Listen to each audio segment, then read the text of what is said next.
"This table is for family," they said, "but not for me." They told me I wasn't invited to join them, that I could sit at the bar.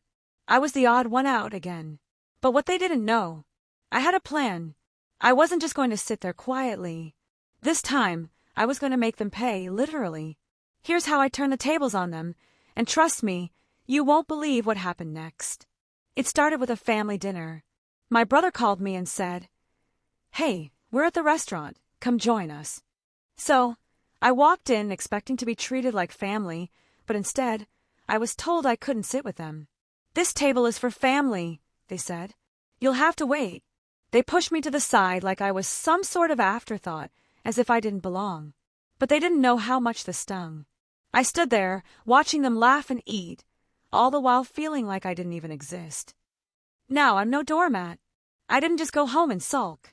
I went to the host's stand, gave them a name, and quietly made a reservation for myself, a table right next to theirs. No one saw it coming. I wasn't going to beg for a seat. I'd make my own space.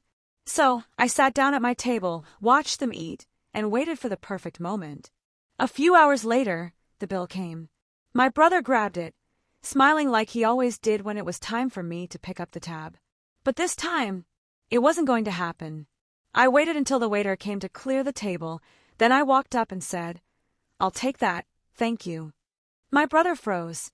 His smile vanished when he saw the $3,200 total on the bill. And just when he thought I was going to pick it up, I leaned in, gave a cold smile, and said, "You wanted to leave me out? Don't worry, I'll pay for my own meal. But you? You're paying for yours." I took out my card and handed it over, watching my brother's face turn pale as he realized what just happened. His face dropped as the entire table went silent. They were all shocked, unable to process it. But I wasn't done. As the waiter handed me the receipt, I said, "I'll make sure you'll always have a seat at my table, but only when I choose to invite you."